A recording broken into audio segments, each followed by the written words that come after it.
fossil bones embedded in rock.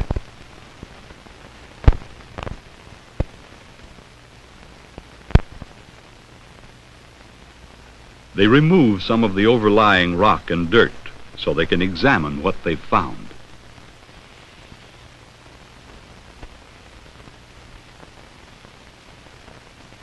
They decide it's important enough to take to the museum laboratory. First, they clear the area, being careful not to disturb the fossil remains. Now they begin the job of uncovering the fossil bones. They must work very carefully. The dirt is removed a little at a time to reduce the danger of damaging the find.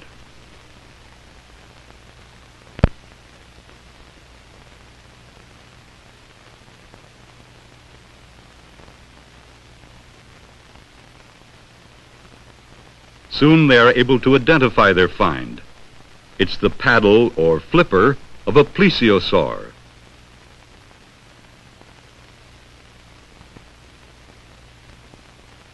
A plesiosaur was a large water-living reptile, or sea serpent, closely related to the dinosaurs.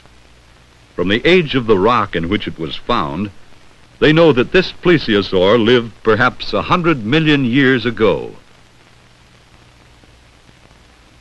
When one side of the paddle has been cleared of dirt and rock, the other side must be cut away so that the entire rock slab, with the bones in place, can be lifted out.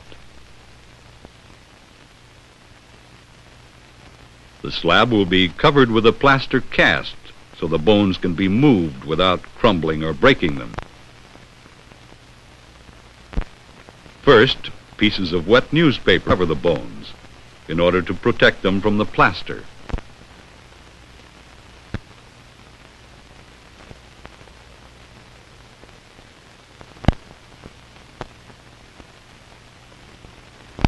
Then plaster of Paris is added to the water.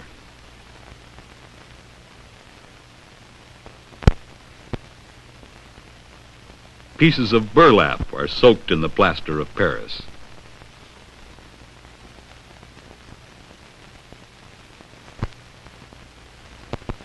And carefully laid bones. On the length of the cast to prevent it hardens, the plesiosaur paddle, with every bone in place, is carried back to the museum.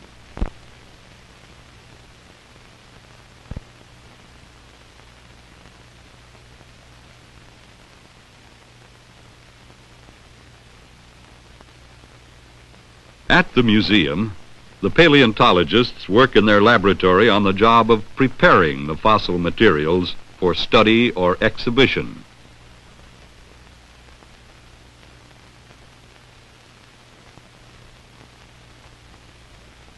Carefully, the cast is cut away.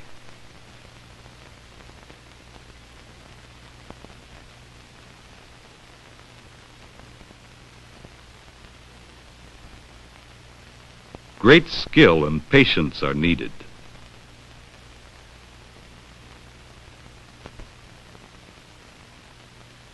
The paper is lifted off.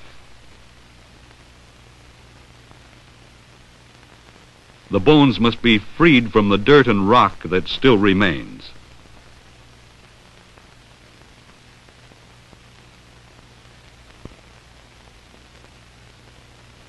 When the bones are clean enough, a daub of paint is placed on each one.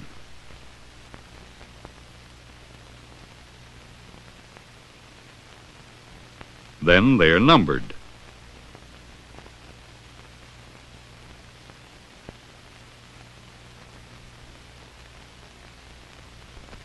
The paint on the numbers will make it easier for the paleontologist to put the bones together in their proper order after they are lifted from the plaster cast.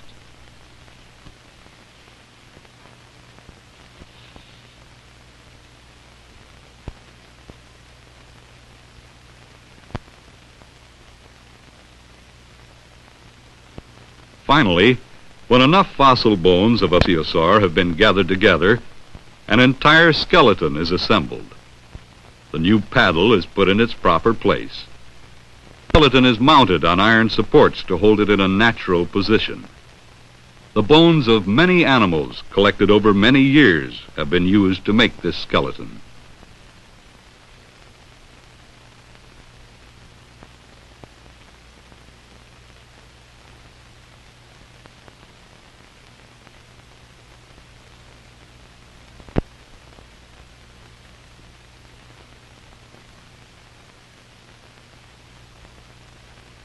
The shape of the bones and the position in which they may have been found help the paleontologist in his job.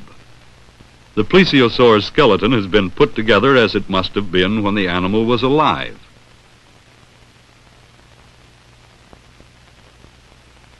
Sometimes the museum may decide that a model of the animal is needed. A specially trained artist is called in.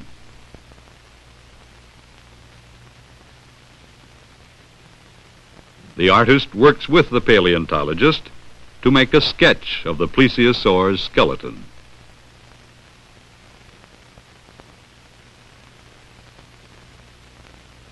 From his sketch, he makes a detailed and accurate drawing of the animal as it may have looked.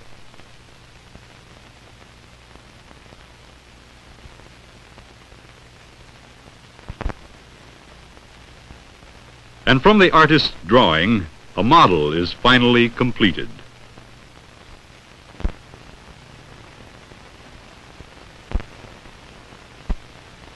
Same way, models of other long-dead animals, like this Brontosaurus, are made.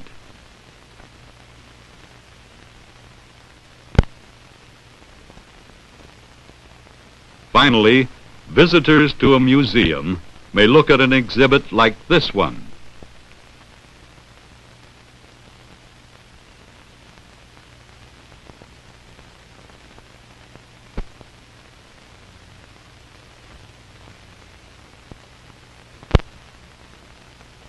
This Brontosaurus was a dinosaur, probably the largest of all dinosaurs.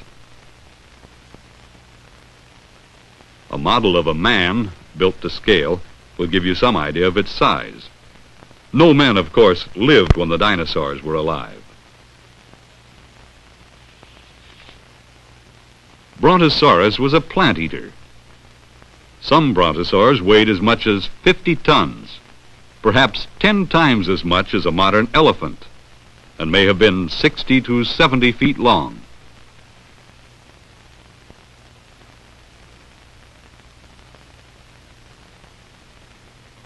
The name Brontosaurus means thunder lizard. It gets its name from the fact that when it walked, it probably shook the earth, making a noise like thunder. This is Stegosaurus, one of the smaller dinosaurs, only 8 feet high and 15 feet long.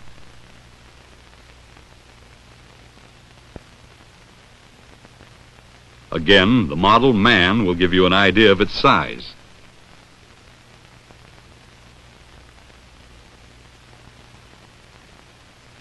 Stegosaurus, too, was a plant eater. And the strange armor along its back was probably part of its defense against attack by the larger, more powerful flesh-eating dinosaurs. Its spiked tail could have been a handy weapon, too. Trachodon is called the duck-billed dinosaur. It measured almost 30 feet from its head to its tail. Notice the scale model man again.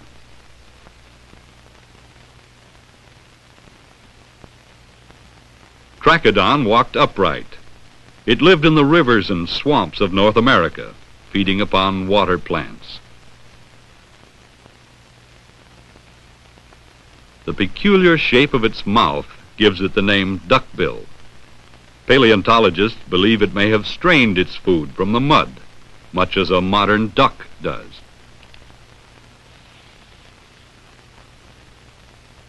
This is Tyrannosaurus. The scale model man shows you its great size.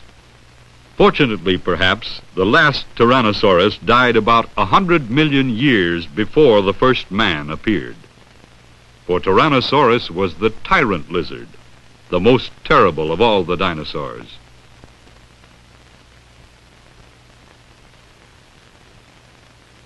Its skull measured more than 4 feet in length.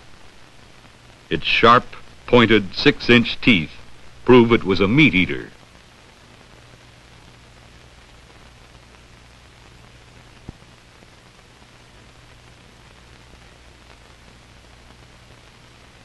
Few animals probably could defend themselves against its attack.